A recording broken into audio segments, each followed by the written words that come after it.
Granny, you out here? I'm over here, Jed. Granny, is that you? Shucks, no, Jed. I got prettier feet than that. Prettier drumsticks, too.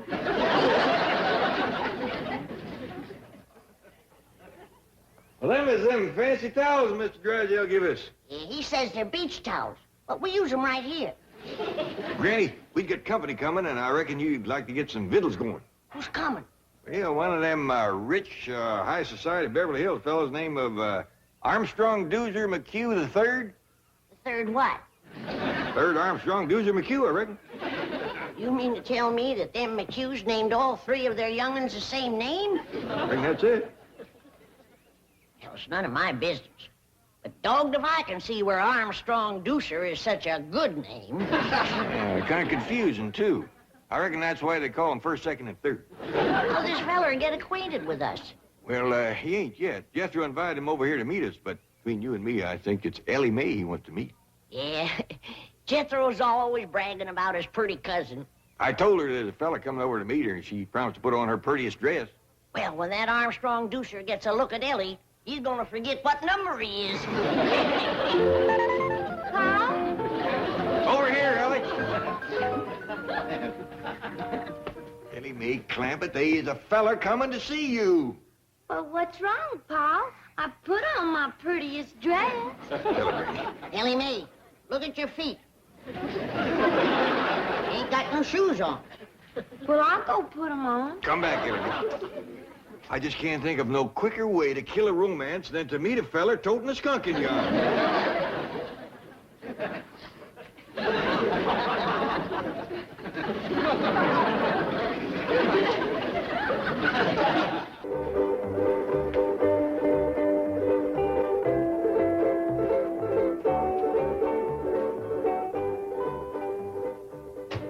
Is this the Clampett residence? Yes, sir. Thank you. He's older than I figured. And wearing a uniform. Jethro didn't see he was in the Army. It's all right, Jed. It's Confederate graves. Well, howdy there. I'm Jed Clampett. This here is Granny, and I reckon you must be Armstrong Dueser McHugh III. Oh, no, sir. The second? No, ma'am. That explains him being older. He's the first. Jethro, Armstrong's here. Sir, you don't understand. Excuse me.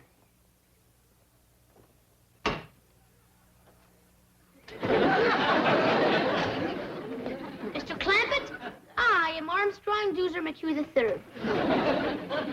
Well, howdy there, Armstrong. I fear you're mighty young for Ellie. Sir, I'm here to play with Jethro. We're classmates in the 5th grade. Granny, shake hands with Armstrong Dueser McHugh III. Howdy, third. I am delighted to make your acquaintance. Mighty big spread of years between the first and the third. It appears to me the second would be just about right for Ellie. It's Jethro! Oh, please, sir, please.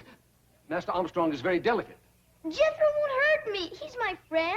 But you might get a nosebleed at that altitude. Master Armstrong is under the care of several specialists. He's very sickly. Wilkins, please. Last week we had nurses around the clock. Even got a sick clock. Master Armstrong, please.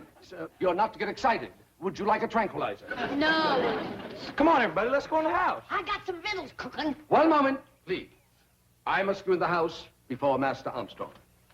I'm sorry about Wilkins, but he has his orders.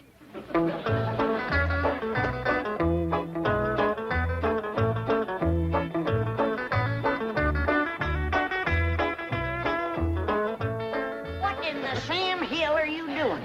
This is an allergy spray. He ain't got no allergies. Master Armstrong has several. And spray him. You don't understand. This spray settles the dust in the room. Dust in my house?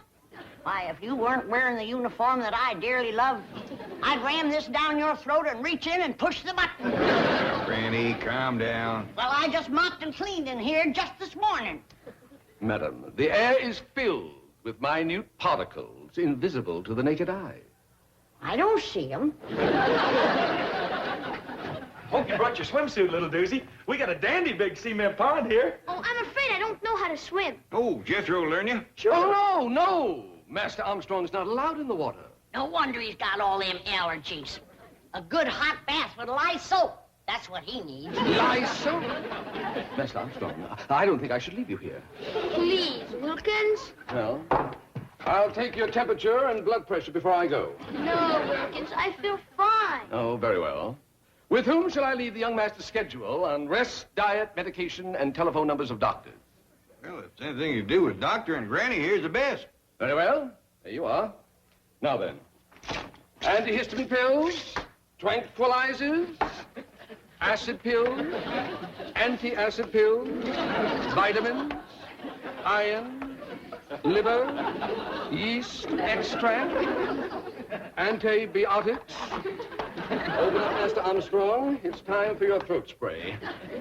Just a precautionary measure to see that he fights off the respiratory virus. If that rascal comes around here, I'll fight him. Over to school, all the big fellas is always picking on little Duesy. But not when Jethro's around. Oh, I almost forgot. The oxygen tent is in the car. Where shall I set it up? Tent? Yes, sir. Master Armstrong usually spends an hour a day in it. Oh, you like camping, do you? I'll say he does. He's happy as a itchy pig rubbing against a rail fence.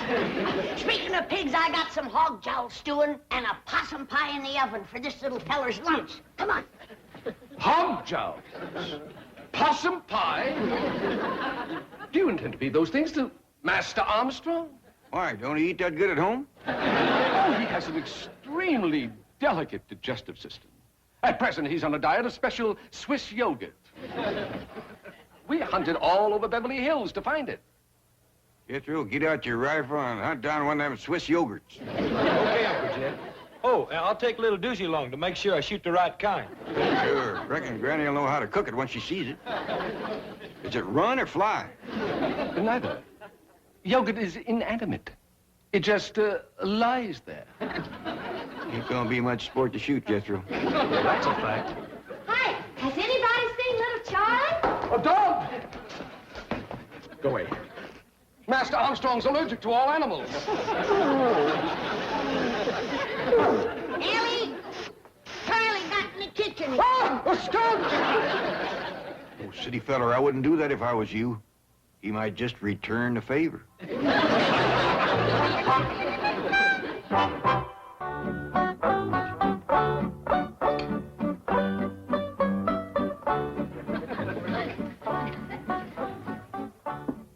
Oh, I'm sorry. You've all finished. Go right ahead and chuck it in there, young fella. Looks like you could use a little fattening up. That's a fact. I've thrown away chicken bones with more meat on them than he's got. You want some more, little Duesy? Oh, no, thank you. It was most delicious. I'd like to tell Chef how to make that. Who's chef? Oh, he's the feller that does the cooking over at Duesy's house. A man in the kitchen? Yeah, Granny. You ought to see him. Cooks in a great big white hat. Well, the first thing to tell him to do is to get rid of the hat and do his cooking in a pot. Well, how come your ma don't do the cooking, little Duesy? Who? Your ma. Oh, Mother. I don't believe she knows where the kitchen is. On her rare visits home, I've never seen her there. Visits home? My mother and father spend most of their time traveling. Oh, drummers, huh? What do they sell? Oh, they don't work. They just travel. How come? I really don't know. I imagine they enjoy it. Well, don't you miss your ma and pa? Oh, they write to me regularly, every month or two. I have a marvelous collection of foreign stamps. And they always telephone me on my birthday. That's right, friendly of them. Well, who looks after you, little Duesy? Oh, mostly the governess. Governess? She's married to Wilkins. Did you hear that, Granny? That fella to bring him over here's the governor. I still don't give him no right to tell me I got dust in my house. You folks have so much fun. I never even laugh at home. Well, little feller, anytime you feel like busting out laughing, you come right on over. Excuse me. Come on, little Duesy. You promised to help me with my homework. He's the smartest kid in school. Oh, I'd rather be able to swim and climb trees like you. Well, you help me with history, and I'll teach you to swim and tree climb. I spoke to young Master Armstrong, and he told me to tell you that he ain't ready to go home yet. He's having too much fun. He's not permitted to have fun. It's bad for his blood pressure. Well, I'll tell him when he comes down out of the top of that tree. He's in the tree. Say that little rascal can climb like a squirrel. Soon as his hands get toughened up, he'll be as good as Ellie Mae. I insist upon taking him home immediately. I told you, he don't want to go home yet. That makes no difference. He's going. Hold on a minute. I don't want to tangle with no soldier in the Confederate grave. This is not a Confederate uniform. Now remove your hand and lead me to Master Armstrong. And if I don't? I'll have to take him by force. Is that a fact? Like Grant took Richmond. What did you say? I shall take him like Grant took Richmond. That's what I thought you said.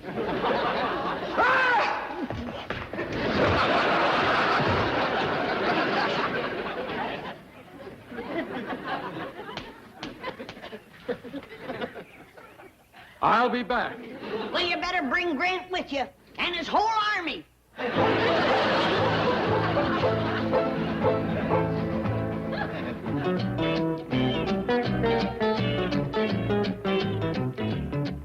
Sorry to interrupt, Chief, but Wilkins here has an urgent problem concerning young Armstrong Dueser McHugh III. Oh, what is it? Well, to fill you in, Chief, Armstrong Dueser McHugh III's father, Armstrong Dueser McHugh II, has appointed the bank executor of his will, administrator of his estate, and guardian of Armstrong Dueser McHugh III in case something should happen to Mr. and Mrs. Armstrong Dueser McHugh II. And that is why Wilkins here, and very wisely, has come to you in this crisis. What is the crisis? I forgot. Oh, yes. Young Master Armstrong is being held a prisoner. Call the FBI. Do you know who has him? A hillbilly family called the Clampetts. J. Edgar Hoover, please. Never mind, hang up. Wilkins, the Clampetts are my next-door neighbors, my largest depositors, and my personal friends. And the very salt of the earth. Sorry, Chief. But, Mr. Drysdale, young Master Armstrong is extremely frail and delicate, and the Clampetts refuse to give him the proper food or rest or medication. They're exposing him to great danger. Get the Clampetts on the phone. They won't harm the boy. But I'm afraid they already have. They've got him climbing trees and eating possum pie. Delicious. But they're violent people. Granny threatened me with a shotgun. What did you say about the South? The South what? Granny! Jane Hathaway here. Could you call young Armstrong Dueser McHugh III to the telephone? I don't hardly think so. He went out to the cement pond to swim. Thank you, Granny. Goodbye. Nothing to worry about. Master Armstrong is in swimming. But he doesn't know how to swim. But Jethro, I don't know how to swim. Oh, don't let that worry you, little Duesy. We can learn anybody. Why, heck, Ellie Mae even learned her cat. Come on, Rusty. Look there.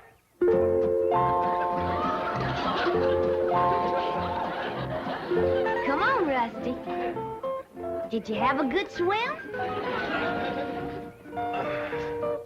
See, little Duesy? There's nothing to it. Now, you just watch me and do as I do.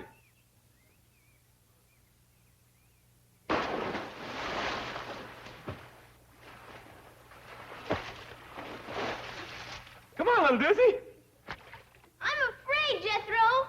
You got nothing to be afraid of. Why, Ellie Mae is right here. And Rusty, too. I'll do it if Big Jethro commands me to. Big Jethro says dive in and swim.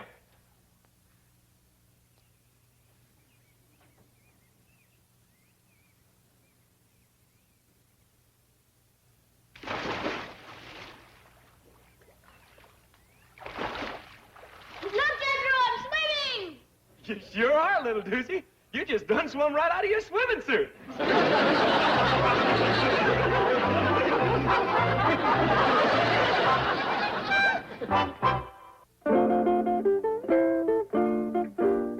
Nice and soft here so nobody won't get hurt none. Can you really teach me to defend myself against those big bullies at school? You betcha. Now come at me like you're fixing to hurt me. I really ought to learn you someone bigger than myself. Mr. Poolman, Yes, Miss Clampett. would you help us out for a minute, please? Why, certainly. What can I do for you? Well, I'm trying to learn this here young fella how to protect himself. Now, you come at me like you're fixing to hurt me. Oh, I don't think I'd better. I was in the Marines, you know, and they taught us some pretty rough tactics. Yeah!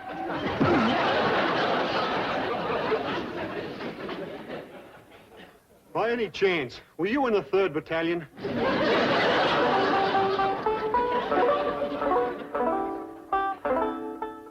Try that, little Dueser. It works. I'll tell you what you can do. You whittle yourself a whole bunch of these, different sizes, tie them together side by each. You can play a real tune. But I don't have a knife, sir. Well, I'll tell you what. If you promise to handle it real careful, like I showed you, safety first, don't cut yourself, you can have this one. Gee, thank you, Uncle Jed. You know, by rights, I ain't your Uncle Jed, just Jethro. Oh, yes. I'm sorry, Mr. Clampett. Seeing as how you're such a good friend of Jethro's, you can call me Uncle Jed. Now remember, Third, you gotta keep your eye on the cork. When the cork starts bobbing around in the water, then you know that a fish is nosing around the bait. Again, when the cork all of a sudden ducks under the water, then you know old Mr. Fish has grabbed the bait. And you pull him out. Can I hold the line, Mrs. Granny? Sure, you might as well get the feel of it. I caught something! Oh, you couldn't have. There's nothing in there. It felt like a whale! Help me!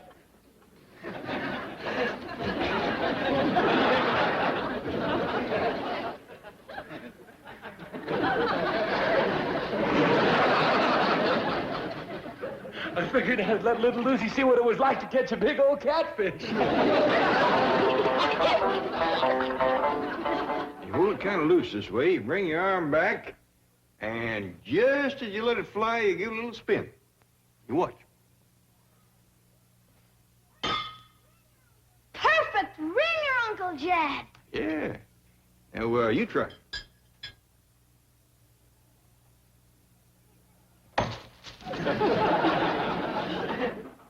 Now, you see how handy it is to be able to climb a tree?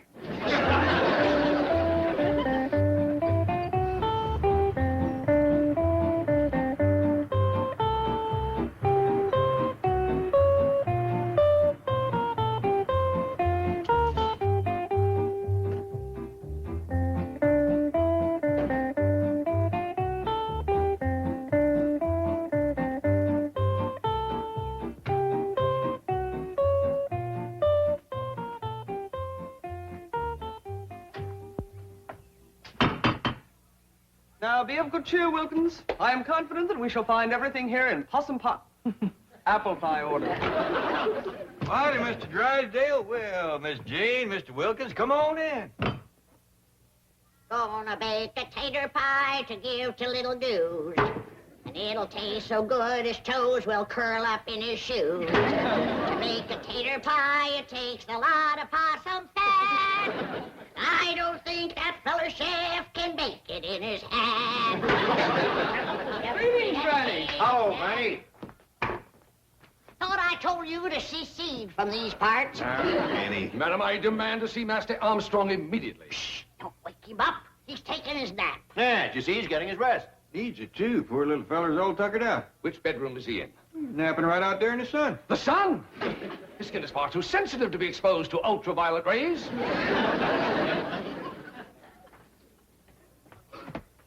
He's allergic to animals.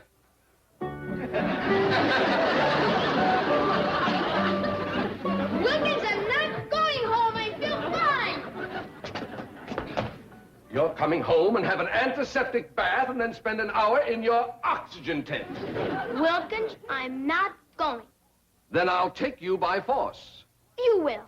Like Grant took Richmond.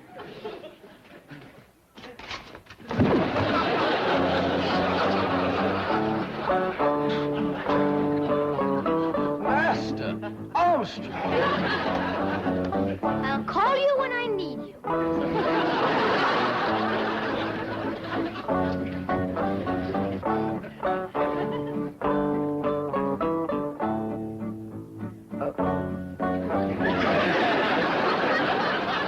Go away.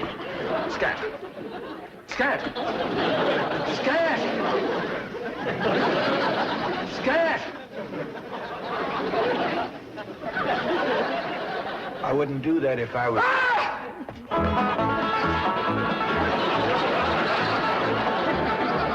tried to tell him.